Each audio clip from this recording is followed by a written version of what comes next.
Dragi gledalci in gledalke televizije Exodus, z nami je gospod rektor Mariborskega bogoslovja, gospod Slatinek. Dobrodošel v našem studiu, zdaj za kulturni praznik. Malo se bomo pogovorila tudi z vami skupaj o kulturnem prazniku s poudarkom ali pa z večjo pozornostjo na blaženega škofa Slomška. No, gospod rektor, najprej nekaj splošnih podatkov, oziroma da malo osvežimo spomin na življenjepis našega blaženega in pa velikega narodnega voditelja in pa svetnika. Torej, lepo pozdravljeni vsi skupaj. Vesel sem, da sem skupaj z vami in da lahko spregovorim ob kulturnem prazniku o Slomšku. Če me kdo vpraša, če je Slomška poznam, potem lahko gotovo rečem, da sem s Slomškom zelo povezan že od mojega otroštva. Da smo bili doma tako vzgojeni, da smo Slomška imeli pravzaprav kot svojega družinskega člana. Tako da svoje otroštvo lahko gotovo opišem z navzočnostjo Slomška, da smo veliko brali o njegovih spisih, o njegovem kulturnem delu, da sem že kot majhen otrok recimo rad prebiral njegove pesmi. Potem v svoji mladosti kot študent srečeval veliko duhovnikov, ki so me že takrat v tistih časih, ko še ni bila njegova domačija odkupljena, že vodili tja in smo tako gledali recimo Slom pri Ponikvi, se spominjali recimo tistih lepih časov, kot je Slomšek tam hodil. Se spominjam, ko sem potem z pokojnim opatom v Celju, Kolškom, Friderikom, obiskoval Ponikvo in smo gledali, kje naj bi Slomšek hodil, kje naj bi preživel mladost, potem tudi, kako je nagovarjal že takrat otroke in potem smo obiskovali tudi kasneje njegove postojanke. Tako da lahko rečem, da je bil Slomšek ves čas v moji navzočnosti izredno cenjen. In sem ga vedno imel za velikega kulturnega moža, ne samo duhovnika, ampak kulturnega delavca. No, če se vprašate, kdaj je bil ta prehod Slomšek kot osebni interes, pa kdaj se vidi Slomška kot moža, ki je imel vpliv v kulturi? Je to bilo v dijaških letih? To je bilo potem v študentskih letih, ne? To se pravi, od začetka sem ga gotovo sprejemal samo kot enega izredno močnega vzornika. Že takrat smo se mu priporočali, smo ga doma častili, tako da vem, da smo veliko molili tudi na čast Slomška, čeprav iz čiste pobožnosti in vire. Kasneje v študentskih letih pa sem ga že imel kot velikega kulturnega vzornika. In sem se rad oziral nanj in prebiral njegove pesmi ravno z tega vidika in tudi recimo njegove spise. Največja, bi rekel, moč pa ima sedaj po letu 1999, ko je bil razglašen za blaženega, gotovo od takrat naprej, pa ga gotovo imam kot enega izredno pomembnega Slovenca, kulturnega človeka in moža nebes. No, če zdaj malo poglobiva tematiko kultura, kako vidite, kje je on razširjal kulturne razsežnosti slovenske duše? Ali je to bilo pesništvo, ali je to bilo njegovo osebnost, ali je to bila njegova strokovna podkovanost na več področji. Kako ste vi vstopali skupaj z njim v slovensko kulturo? Glejte, jaz bi Slomška tako opazil v enih 3 obdobjih. Čeprav se pri Slomšku vidi zelo velika prepletenost, ne? Vsega tega njegovega duhovnega in kulturnega znanja. Je izredna prepletenost, tako da je težko reči, da je v nekem obdobju bil samo kulturni delavec, v drugem obdobju pa samo duhovnik. Ampak da to se prepleta kot ena izredno lepo tkana tkanina.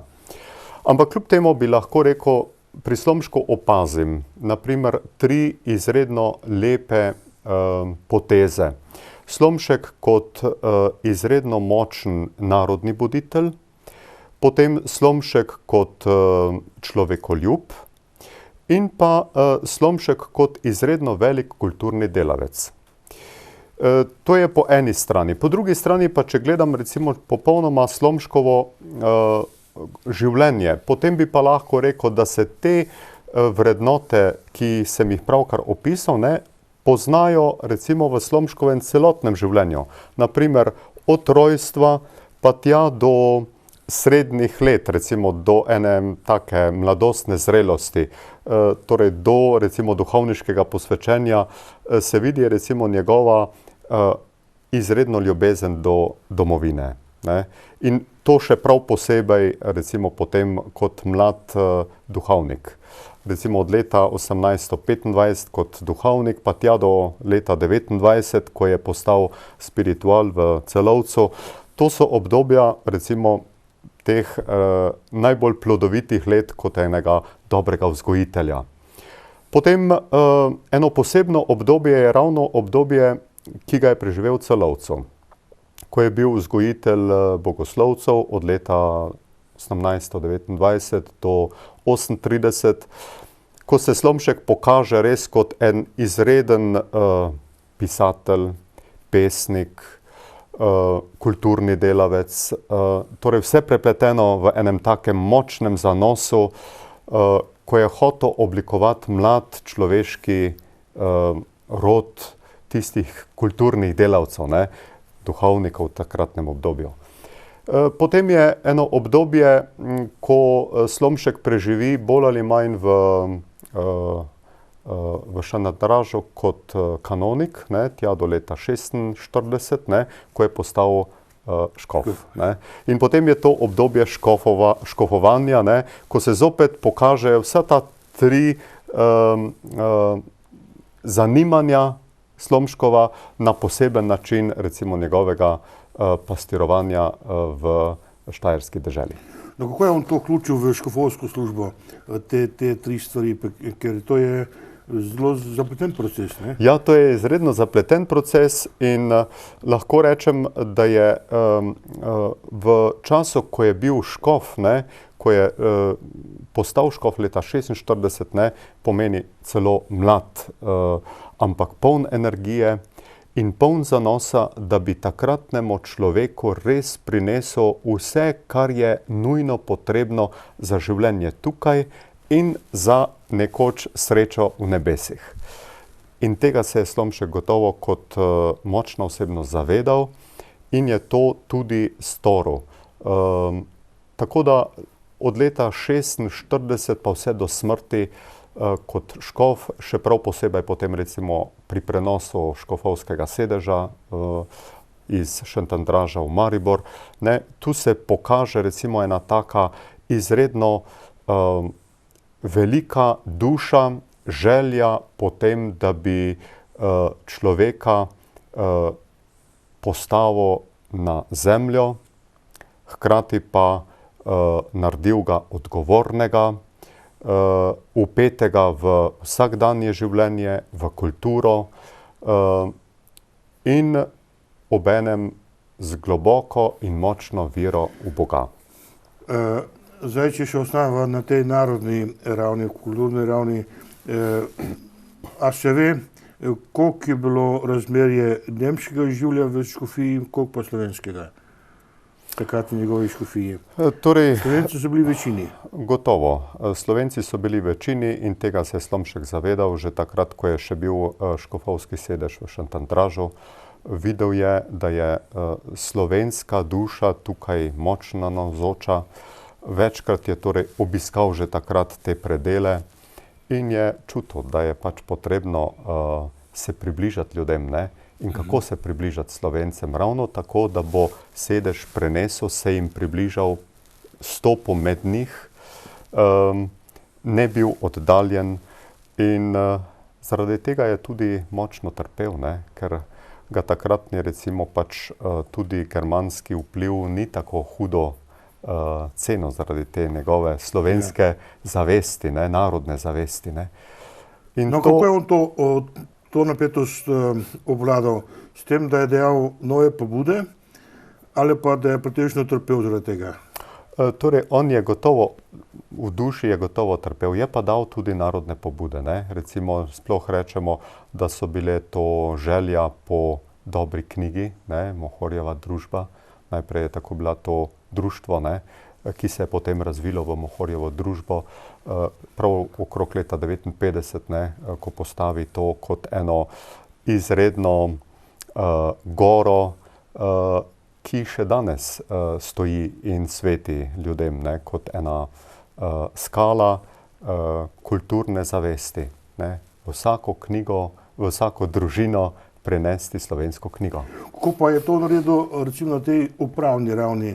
Recimo duhovnikom Slovencem je pisal v slovenščini ali nemščini? Kako so te stvari, ker je verjetno bil prvi, ki je tudi uvedel slovenski jezik v upravo. Točno, Škofije, ne? To je res. Kako je to bilo? To je res. Veste, tukaj sem si sicer prinesel nekaj knjig, ki smo jih v zadnjem času izdali, ki so recimo plod njegovega pisanja, ko je bil še v Celovcu spiritual, in takrat je v glavnem pisal nemško. Ne? Je pisal nemško, ne? Čeprav je že slovenske bogoslovce že učil slovenščino in jih navajal na tako imenovani materin jezik in jim klical zavest, ne, vi ste Slovenci.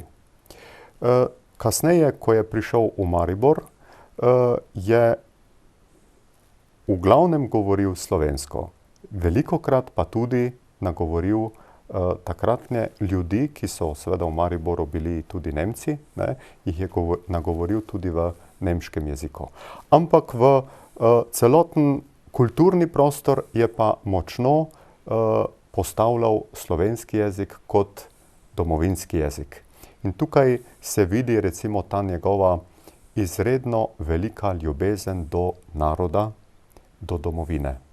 Tako da ga nekateri veliki poznavalci, moram imenovati nekaj izredno velikih poznavalcev, recimo v naši slovenski zgodovini, recimo Franc Kidrič, zgodovinar, ali pa recimo en velik kulturni delavec Rebula, ali pa Simčič, ali Čar. To so imena danes, ki so znana in to so veliki poznavalci. In naprimer Kidrič ga je imenoval kot enega največjih osebnosti za Cirilom in Metodom, ki je postavil temelje po Trubarju naše slovenske samobiti, naše narodne zavesti.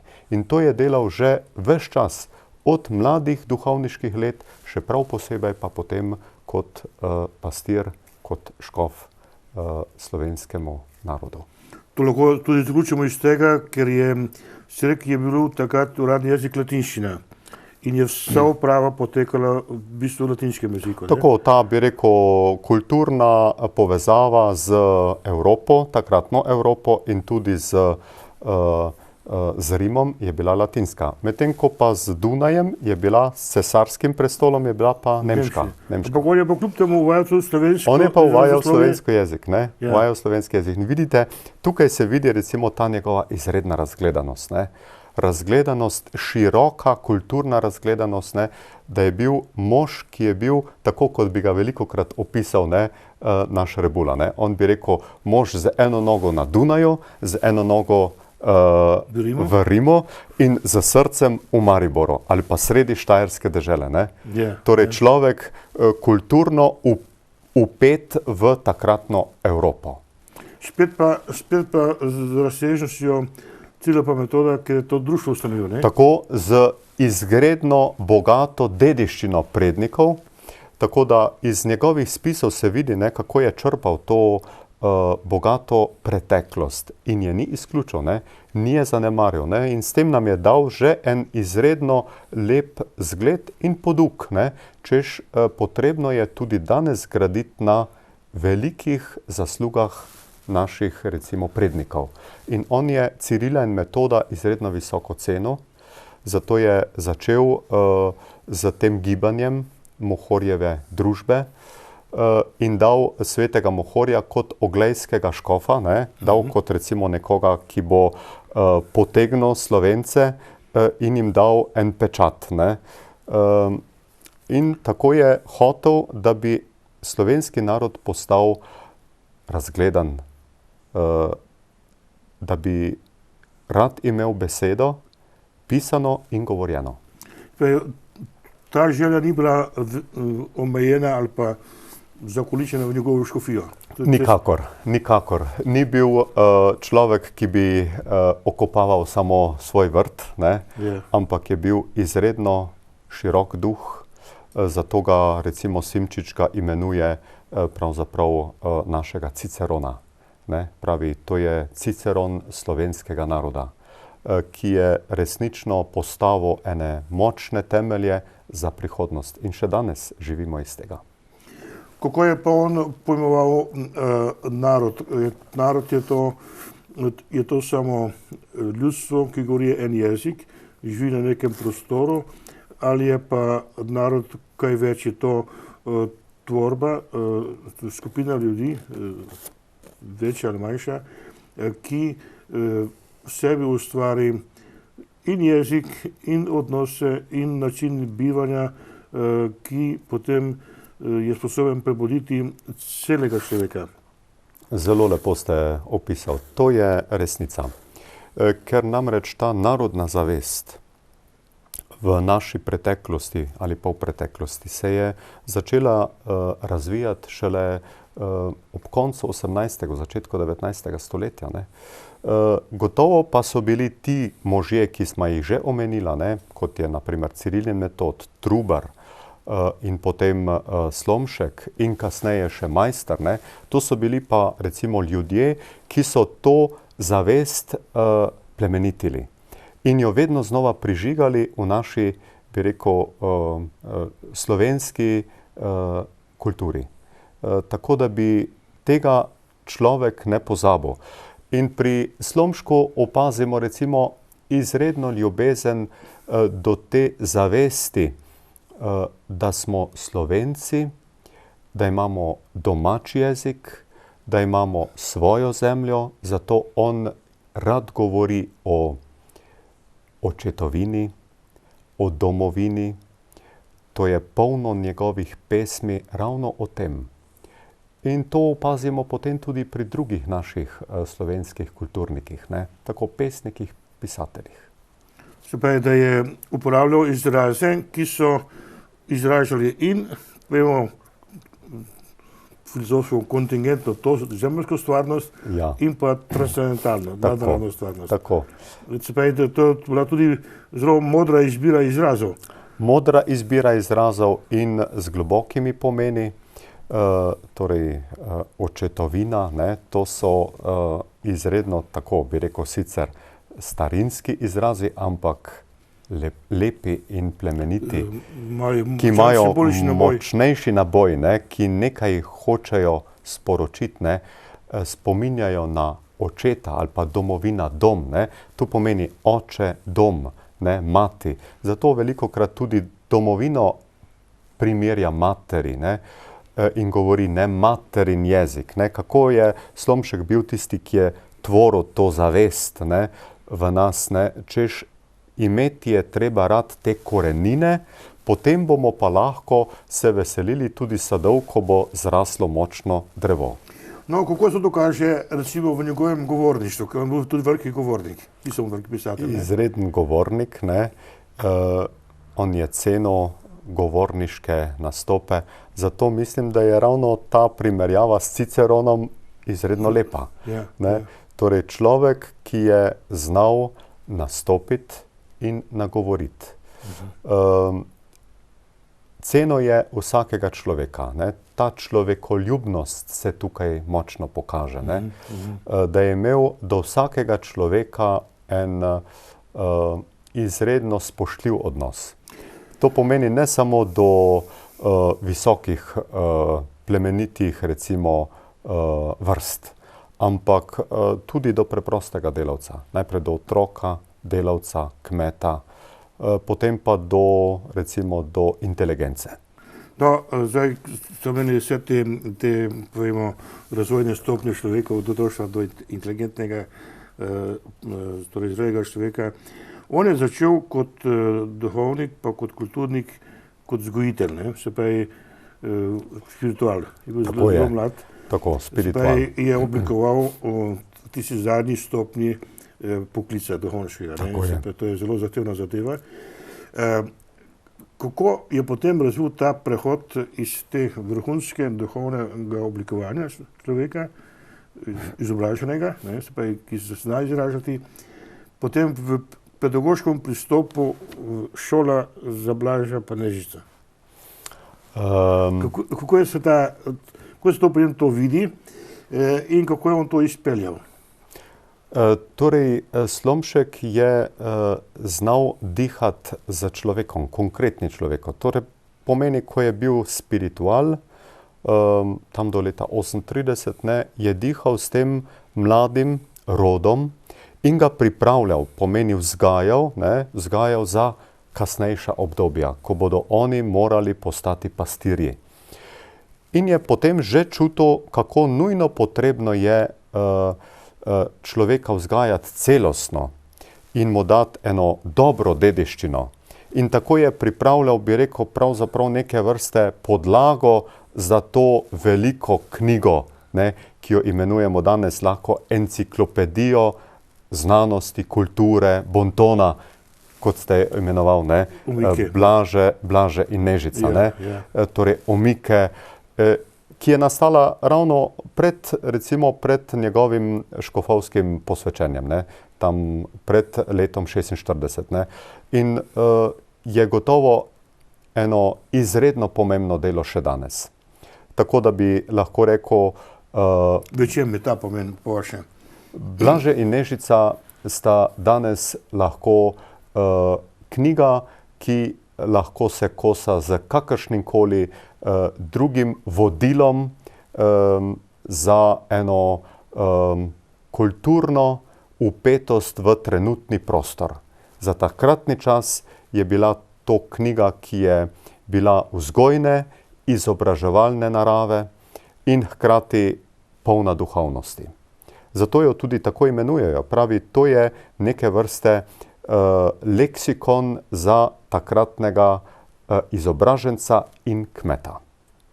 Ker gledajte, takrat je on v to knjigo je položil ljubezen do družine, je položil recimo vzgojo v družini, je položil kulturo v družini, kako lepo on tam noter uči, kaj morajo starši dati otroku, kako naj živi en dober gospodar v svoji družini, kako naj vzgaja svojo družino in jo vodi do sreče, recimo tu na zemlji. Hkrati najdemo noter izredno lepo kolekcijo vzgojnih navad, bontona, vsega tega, kar je bil takratni človek oropan, še ni imel. In je to v tej knjigi pravzaprav lahko našel. Se pravi, da je to bila tako iz izkušnje napisan priročnik. Tako, iz izkušnje napisan priročnik. Jaz bi ga takole lahko uvrstil, bi rekel, to je bil neke vrste vademekom za vsakdanje življenje, če ga primerjam z njegovim vademekom Mihi Sancta et Cara, ki je en vodilo za duhovno življenje, ki ga je pa napisal recimo v tistem duhovnem obdobju, ko je bil kot duhovnik in je stalno dopisoval svoje duhovne izkušnje in spoznanja. Kako so pa takrat duhovniki to sprejeli in pa uresničevali? Ta njegov odnos do nosilcev te kulture, se pravi do vzgojiteljev. Kako je tudi njih navdihoval ali je pustil, da je besedilo delovalo na njih? Slomšek je bodril, ni vsiljeval. Slomšek je vabil, je klical, je rotil. Recimo, s kakšnimi izrazi, kako je to naredil? Kakšen primer? Torej, v njegovih govorih najbolj pogosto to zasledimo, ne? Kako je vzpodbujal k temu, še prav posebej recimo pastoralni govori, ki jih je imel potem kot škof, ne? Ko je spodbujal k temu, da bi knjiga postala prijateljica vsakega doma. S tem je hotel na nek način indirektno povabiti, da bi taka knjiga, kot je Blaže in Nežica, postala učbenik. Ne samo šole, ampak doma. Ne? Tako, da bi se vsi zavedali tega, torej kulturni delavec v šoli, duhovnik v veroučilnici, duhovnik za ambonom, hkrati pa starš v domačem ognjišču. Da bi vsak prevzel svojo odgovorno nalogo. In ta knjiga je bila v glavnem financirana od Slomška. On jo je v veliki meri, bi rekel, plačal, tako da je lahko išla in spodbujal takratne kristjane, da jim naj ne bo žal, da bodo to knjigo imeli in iz nje črpali bogatstvo. No, zdaj, vi ste to sigurno točno prebrali veliko teh konkretnih besedil. Kako iz teh besedil veje razmerje med spoznavnim procesom pa med spodbujanjem čustvenega sveta, da vstopi v nek proces? Se pravi, človek mora najprej biti prebojen z neko željo, da vidi na nekaj dobrega, v tem stopi v racionalizacijo. Ne? Ja. In zdaj, kako je on to naredil? Ker to je bistvo vsakega dobrega pedagoga. Ne? Tako. Ne? Kako je te stvari on tako, zdaj ste samo nakazal to, kar je v odgovoru potrebno poudariti. Ne? On je bil pedagog, ne? In to je imel pravzaprav podarjen dar, ne? Ta čut, ne? Pedagoški čut, ne? Ki pomeni spodbujati, prebujati človeka, ne? K tej samo vzgoji. On je preprosto svoje duhovnike na duhovnih vajah, na rekolekcijah, na vizitacijah, takrat jih je tako očetovsko nagovarjal, ne? Nagovarjal jih je z besedami moji sinovi, ali pa še prej, ko je bil spiritual, moji otroci. In potem prebujal v človeku to odgovornost, da je potrebno za to nekaj storiti, da ne moremo teh darov preprosto pričakovati, da bodo kar padli iz neba, ampak da je potrebno to obdelovati. Zato je sebe ali človeka primerjal zemlji, ki jo je treba obdelati. Tako iz prakse je stopal na področje teorije in rekel, tako kakor v praksi kmet obdeluje zemljo, tako mora en odgovoren kristjan, pa naj bo to duhovnik, kmet ali izobraženec, obdeluje svojo človeško naravo. V družini, v družbi. V družbi, v družini, v župniji, kjerkoli. Ja. In zaradi tega je njegovo, bi rekel, bogatstvo in dediščina še danes živa. No, on je tudi živel v času velikih kulturnih pa političnih ali pa celo revolucionarnih premikov. Ne? Tako je. Leta 1948 je ta revolucija narodov v Evropi. Tako. On je v bistvu to že vse prehitel. Ne? On se je tega zavedal. To je pripravljal. Ne? Vedel je, da bo do tega prišlo. Ja. Kdaj se te stvari opazijo pri njem, da je to nasledilo? Slomšek lahko ga pokažemo recimo kot izredno pokončnega moža. Ne? Velikokrat vidimo, da ti pretresi nekatere voditelje, nekatere tudi duhovne velikane zamajejo in se dajo močno vplivati. Slomšek je te, bi rekel, premike v 18. stoletju, v katerem je živel, jih je čutil, jih je zaznal, ampak je bil na nek način kot angel s 3 perutmi.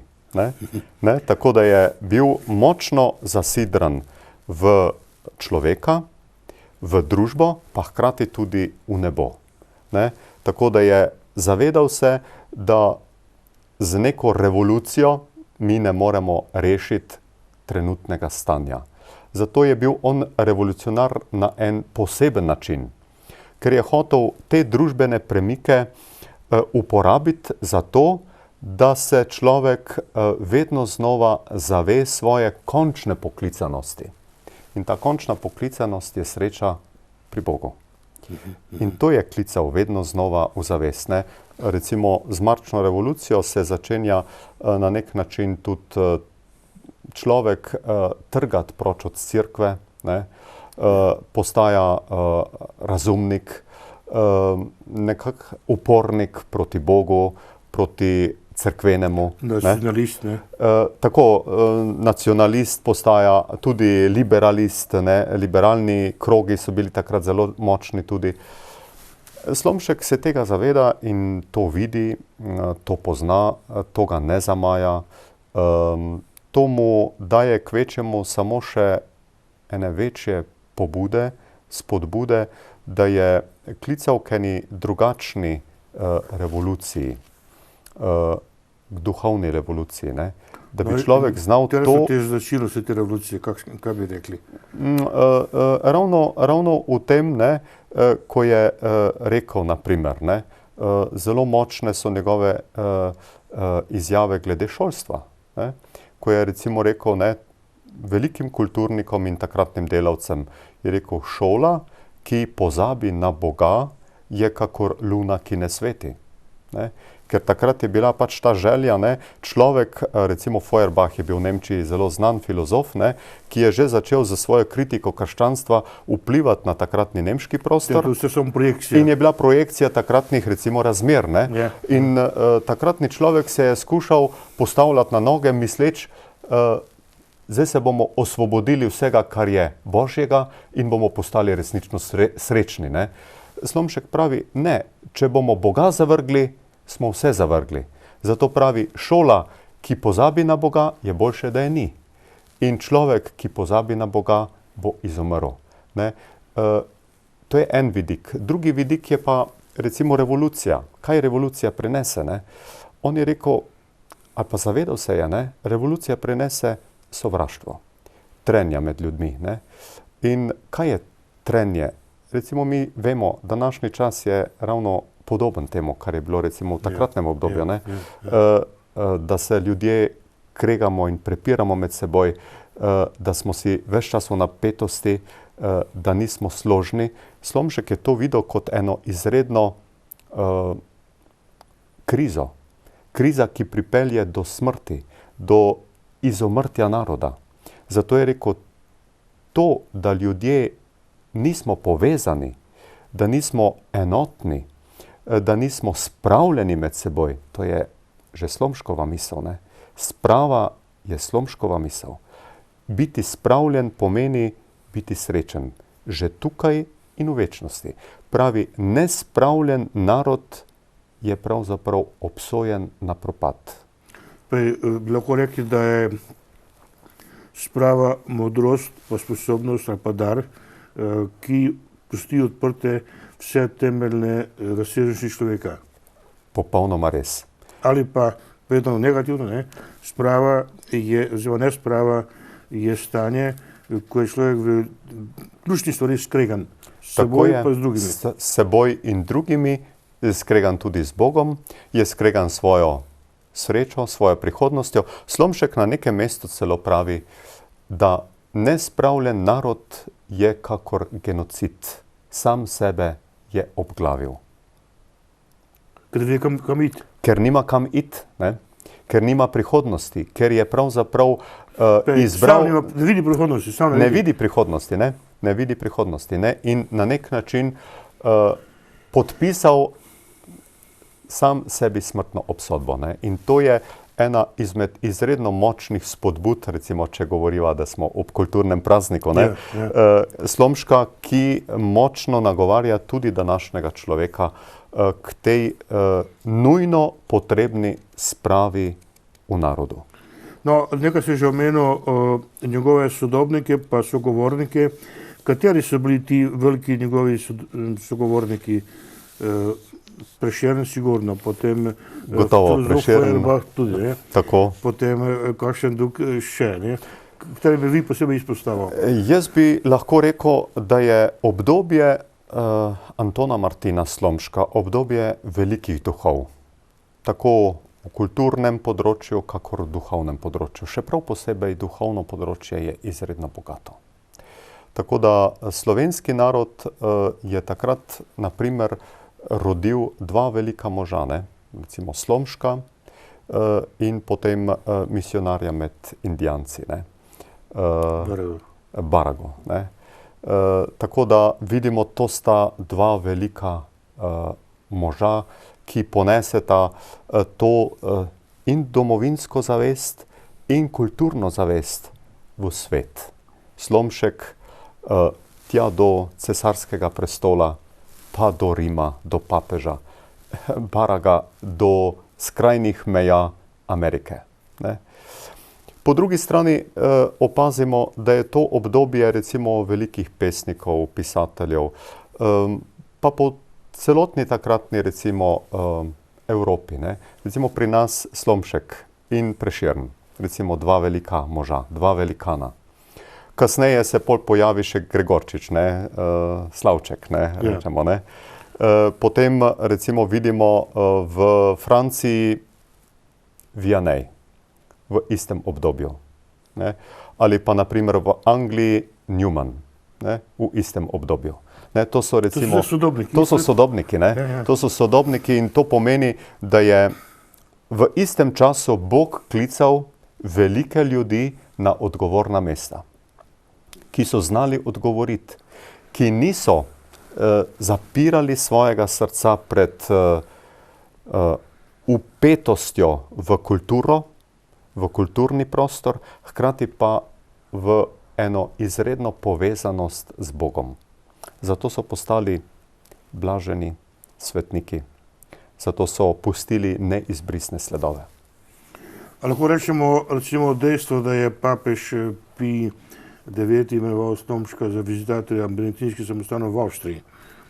To se pravi ne Avstrijca, ne? Ja. Da obišče, oziroma da poživi karizmo, najstarejšo rodovniško karizmo v Evropi. Ne? Tako je. To v cesarskem imperiju, ki je bil branik krščanstva. Ne? Tako je. Kako se to razlagate? Izredno lepo je bilo to, da je papež videl v Slomšku tako močnega duha, ki je sposoben prav zaradi svojega znanja, ker je bil razgledan, ker je govoril slovensko, nemško, latinsko, ker je imel za svojo, bi rekel, teološko izobrazbo močno zaledje v Tomažu Akvinskem, v velikih cerkvenih pisateljih, da je poznal tudi grške klasike. V svojih spisih nekolikokrat citira Seneka, Cicerona. Torej človek, ki je bil izredno široko razgledan in takega je potreboval kot vizitatorja, da bo znal presojati takratno situacijo. Ki je kriza blokirana, ki je kakšen samostan blokiran. Tako, da vidi recimo trenutne razmere in se ne da zapeljati trenutnim razmeram, ne? Da bi podlegel in ne videl celote. Ampak je ravno zaradi tega njega poslal kot vizitatorje benediktinskih samostanov, pa tudi potem pri nas, ne? Da je obiskoval župnije in znal na nek način postaviti zopet stvar v red. In Slomšek je bil, v njegovih spisih je izredno močno navzoča ta ljubezen do reda. Ker red je tisti, ki ohranja človeku prihodnost. Tisto, kar je človeku stalnega, da je tisto tem izhodišče za to, kar je sprejemljivega. Ne? Tako je. Ne more samo biti v gibanju, pa ne more samo ostati, Tako. Ker je živo biti. Ne? Tako. No, iz teh poročil, ki jih je Slomšek pisal papežu po obiskih samostani, kaj je posebej poudarjal glede na duhovnost, pa glede na kulturno prisotnost, pa vpliv teh samostanov v takratnem prostoru. A so kakšne sledi, kakšne, povemo, opažanja, kaj je bilo za papeža potem zelo pomembno pri vodenju cerkve? Mislim, da je Slomšek znal v svojih poročilih opisati dejansko duhovno krizo, ker ta je bila pravzaprav takrat na pohodu. Duhovna kriza, da je človek na nek način pozabljal na duhovne vrednote. Ne? Recimo, kriza vrednot. To je bila... Začetki sekularizacije, bi lahko rekli. Začetek sekularizacije, ne? Kriza vrednot, ki je bila takrat izredno močna na vseh področjih. In Slomšek to v mnogih svojih spisih, ne samo teh uradnih poročilih, ampak v mnogih svojih spisih, v mnogih svojih pesmih, močno zabeleži.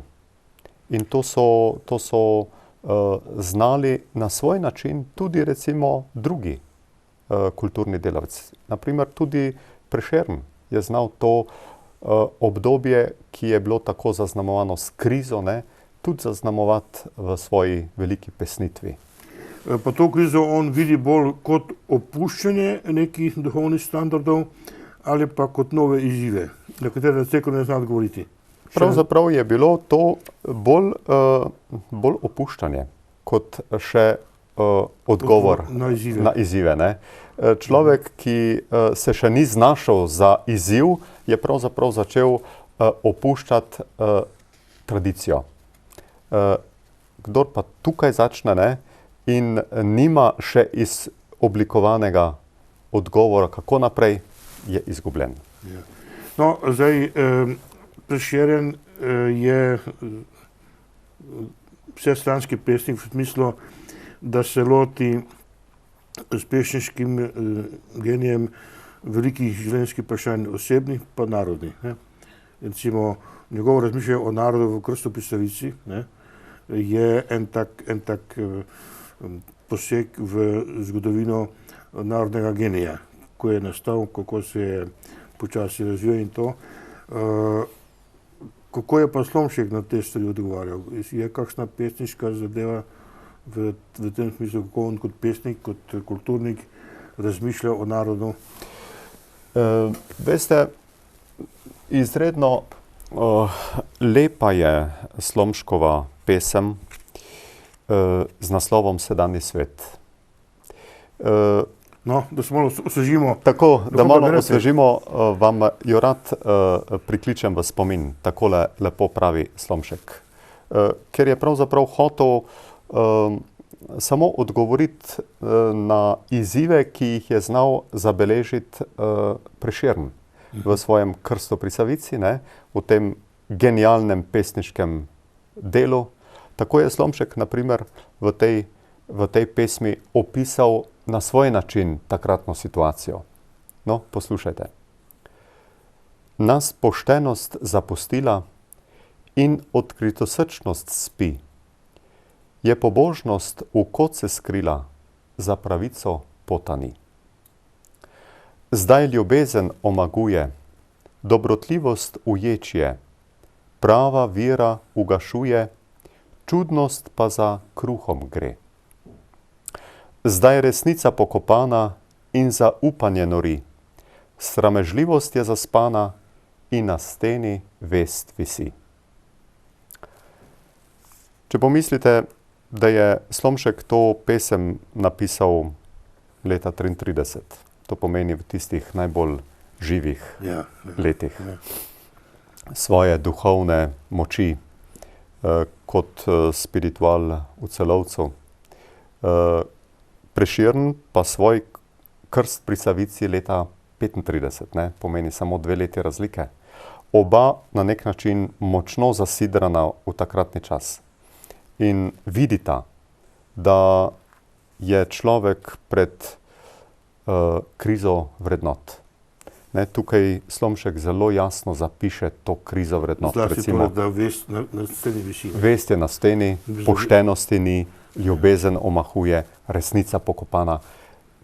Izredno kot zdravnik, ki zna pokazati diagnozo, ne? In potem hkrati daje zdravilo. Ne? Ja. Edina pot iz te krize vrednot je vrnitev k tradiciji, k vrednotam naših očetov. Pomeni, ne pozabimo na Boga, na to, kar smo bili naučeni iz materinih prsi. Ne? To, kar je Slomšek tukaj noter tako močno zarisal, ne, je na svoj način tudi opaziti pri Prešernu, ne, Krst pri Savici. Ne. Tam ga nekateri, recimo, kulturniki že opišejo kot človeka, ki je znal v Krstu pri Savici pokazati na krizo v človeku. Slomšek recimo pokaže krizo družbe. Ne. Medtem ko pa Prešern pa recimo kriza človeka. In to krizo je on sam doživljal, ker je ta Krst pri Savici nastal pravzaprav ob enem hudem dogodku, ki se je zgodil v njegove, bi rekel, življenju ob smrti svojega prijatelja Matije Čopa. Ne? In takrat je potem izbruhal to žalostno bolečino na tak način, da je opisal to zgodbo Črtomirja in Bogomile in opisal tudi, bi rekel, krizo slovenskega naroda. Ampak ta opis ne reši neke zagate otožnosti. Otožnosti in hkrati tudi zavesti vere, da je vera vrednota. Tudi to pri Prešernu ne smemo pozabiti. Ker je skrajno kritičen, ne? On je skrajno kritičen, ne?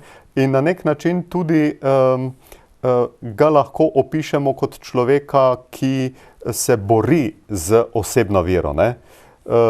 Jo ima in jo izgublja. In jo v tej svoji pesnitvi zopet išče. Je to poskus iti v transcendenco? Poskus iti v transcendenco, poskus neke katarze, poskus nekega spreobrnenja. Torej, prej ste rekli, da je Slomšek bil zelo samostojen. Ta samostojnost prihaja iz gotovosti vere, ali je pa to notranja razvidnost, da je svoj čas prav razumel? Gotovo je svoj čas prav razumel. Gotovo ga je znal prav presoditi in prav videti. In prav zaradi tega ga lahko postavimo močno ob bok kulturnemu delavcu takratnega časa, Prešernu, ki je znal tudi videti človeka, ki je znal recimo se uspešno gibati v slovenskih kulturnih krogih, ki je bil sogovornik takratnega kulturnega človeka, kulturnega delavca, ki je nagovarjal recimo takratnega izobraženca v svojih mnogih pesmih, ne, za svojo ljubeznijo do narave, do človeka, do domovine, do kulture, do življenja. In obenem pa vidimo po drugi strani Slomška, ki ima pa tudi močne korenine, ne samo v domovini, ampak tudi v takratnem širokem svetu.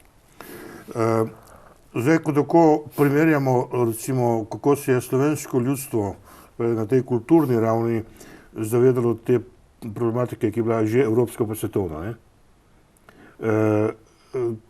Ta vstop v to veliko debato vrhuncev evropske kulture je prenašal preko pesništva pa preko, povemo, nekaterih globokih uvidov pri Slomšku, medtem ko drugod pa je to bila vsebina velikih filozofskih debat. Tako, veliki filozofski debat. Pa državniški debat, ne? Tako, državniški debat. Kako je ta naš kulturni prostor dejansko pripravil takrat stik z temi drugimi razsežnostmi, ki so tudi nujno potrebne. Ena večja filozofska jasnost, pa tudi ena drugačna organiziranost države, narod v državo, ne, z vsemi temi razsežnostmi. Je to bilo dovolj trdna podlaga za prihodnost slovenstva? Gotovo. Jaz mislim to, kar sem že sicer na nek način nakazal, da je Slomšek pokončen, da se ne da omajati od nekih trenutnih ali to kulturnih ali političnih pretresov.